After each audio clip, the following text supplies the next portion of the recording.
باريس بطلا لدوري ابطال اوروبا بضربات الجزاء على حساب ارسنال.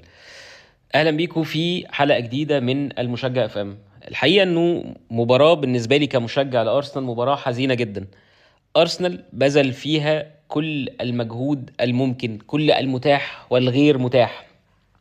زي ما قلت في الفيديو اللي فات، هي كانت لعبه شطرنج ما بين الاثنين، ما بين ارتيتا اللي عارف مميزات فرقته وعارف عيوبها كويس وقادر ان هو يغطي على عيوبها، وما بين انريكي اللي معاه اسلحه وادوات مميزه ولعيبه عندها خبره الشامبيونز ليج، في منهم ناس كسبت كاس عالم، ودي مش اول مره يلعبوا نهائي كبير.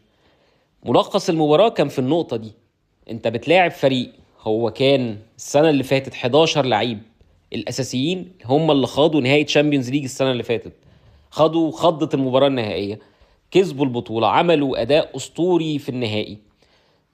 في منهم لعيبه كسبت كاس عالم قبل كده، لعيبه شاركت اكتر من مره في كاس العالم او اليورو، لعيبه عندها خبرات متراكمه. ارسنال تشكيله كامله، اللعيب الوحيد اللي لعب قبل كده نهائي تشامبيونز ليج هو كاي هافرتز، وده بيعكس اداء كاي هافرتز في الماتش، الثقه، الهدوء، الهدف اللي جابه. كاي هافرتز الشوط الاولاني عمل دور تكتيكي مميز جدا، قدر ان هو يلعب واحنا معانا الكوره وارسنال معاه الكوره، يكون بدور المهاجم، التارجت مان اللي الكوره بتتلعب عليه وبيحاول ان هو يجيبها. واول ما نفقد الكوره بيتحول الى مركز 8، بيسبورت اوديجر وبيدعم سكيلي وبيدعم ديكلان رايس.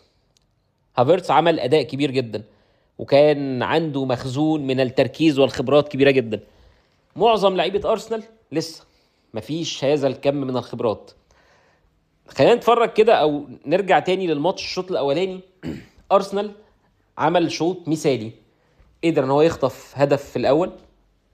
ارتيتا ساب الكوره في البدايه لويس انريكي، ضغط، جبنا الجون. الكوره دي اتكررت اكتر من مره، فكره انك تسيب الكوره وتحاول انك تضغط بالشيب اللي ارسنال كان بيعمله هافرتس وتروسرد من ناحيه، وفي ظهرهم بيزيد سكيلي، او الناحيه الثانيه ساكا مع كاي هافرتس وديكلان رايس هو اللي بيزيد من ناحيه اليمين.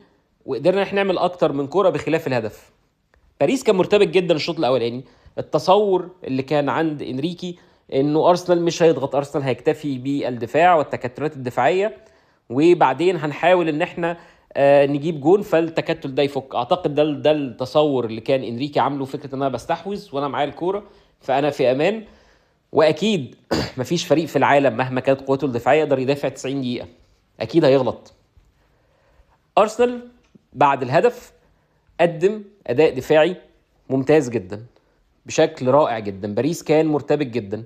مش قادر الوم على ارتيتا، مش قادر اقول ان ارتيتا في اللحظه دي كان لازم يهاجم، مش قادر اقول ان اوديجر كان مطلوب منه دور اكبر من كده، لانه الجميع بذل مجهود كبير جدا في الشوط الاول. الشوط الثاني بدايته سواء من عدم تركيز بعض اللاعبين، سكيلي قله خبره، طبعا لعيب عنده 19 سنه ما تقدرش تحمله حاجه، موسكيرا حتى عنده 20 سنه قله خبره، مع انه بدا برضو لعيب الشطرنج الحريف لويس انريكي بدا يجيب جفاره ناحيه الشمال على عدلته، وبدا ديمبلي يبقى هو المهاجم ودوي بقى لعيب حر في وسط الملعب، وبدا فيتينيا يطلع يعمل جبهه مع حكيمي مره، يزيد مره في القلب ودوي هو اللي يروح ناحيه اليمين. بدا يبقى فيه تحركات، التحركات دي اكيد خلخلت الدفاع بتاع ارسنال.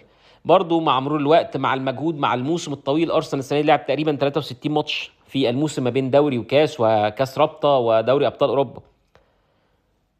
انتهى الفتره دي بضربه الجزاء اللي اتحسبت، وهي ضربه جزاء صحيحه اللي اتحسبت لكفاره والهدف اللي جه. ولكن ما بعد ضربه الجزاء هو اللي انا ممكن الوم فيه ارتيتا شويه. انا كنت شايف ان التغييرات لازم تتاخر شويه عن كده. خروج موسكيرا، انا فاهم انه خروج موسكيرا خوفا من ان هو ياخد انذار تاني وطرد، ولكن لو تمبر جاهز، هو ليه تمبر ما لعبش، ما نزلش ما بين الشوطين او ما بداش المباراه اصلا؟ فبالتالي هنا فكره تغيير التمبر كانت مهمه. ولكن التغييرات بقى التانية لا، كان لازم نهدى شويه، لازم نصبر شويه. تروسرد كان قايم بدور دفاعي عظيم جدا ودور مهم جدا في التحولات. اوديجر كان عامل مباراه جيده جدا، سواء في الضغط او حتى لما الكره بتجيله بيحاول ينقل بسرعه، على العكس مثلا ساكا. انا كنت شايف ان ساكا هو اللي لازم يطلع، مثلا لو موسكيرا هينزل مكانه تمبر فكان لازم ساكا يبدل مع مدويكي على طول في الدقيقه 60، ما كناش نستنى لغايه اخر الشوط الثاني. ولكن ارسنال يحسب لارتيتا ويحسب للاعيبه ارسنال ان هم قدروا تاني يستعيدوا التركيز، وقدروا تاني يقفوا على رجلهم لغايه لما الشوط انتهى. هنا بيجي خطا ارتيتا الاول ان هو عمل التغييرين على طول، خرج هافرتس، مع اني كنت شايف ان هافرتس بدنيا يقدر ان هو يديك 10 دقايق، يديك ربع ساعه كمان. سحب سكيلي اللي كان عامل اداء كبير جدا، ولعب بزوباميندي صاحب المستوى السيء في اخر 3 شهور من ساعه مباراه مانشستر يونايتد، يعني اللعينه. في الاخر التغييرات دي خلت ادت بعض النشاط في الشوط الاول الاضافي، ولكن في نفس الوقت ظهرت عيوب زوبيميندي مش من اللعيبه اللي بتضغط بشكل كويس، مش من اللعيبه اللي بتقطع بشكل كويس. في نفس الوقت وجود جيوكيرس لوحده قدام ايزي برضو وجوده كشادو سترايكر او كصانع العاب، مش اللعيب، مش زي اوديجارد، مش اللعيب اللي بيضغط. فبالتالي كان وجود هافرتس في اللحظه دي مهم جدا، وكان ممكن تغيير ايزي دي تتاخر شويه الشوط الثاني ويبدل مع هافرتس لو هافرتس اشتكى او هافرتس عنده مشكله. ولكن في النهايه فاز الفريق الاكثر خبره، فاز الفريق اللي قدر ان هو يحافظ على تركيزه لاخر لحظه.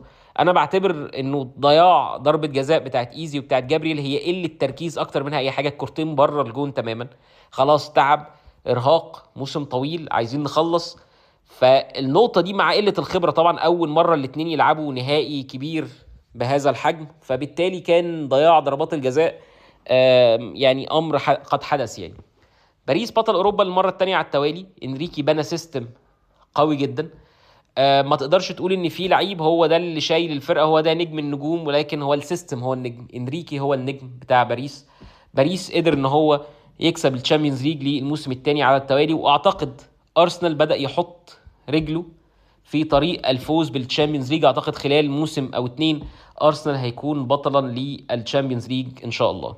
اكتبوا لي في التعليقات رايكم ايه في الماتش، ورايكم في فوز باريس بالتشامبيونز ليج. واكيد باريس من الفرق اللي عملت موسم على المستوى الاوروبي موسم ممتاز. ايضا ارسنال، هل كان ارسنال بقى كان يستحق اكتر من كده، كان يستحق التتويج بالبطوله؟ اكتبوا لي في التعليقات ارائكم.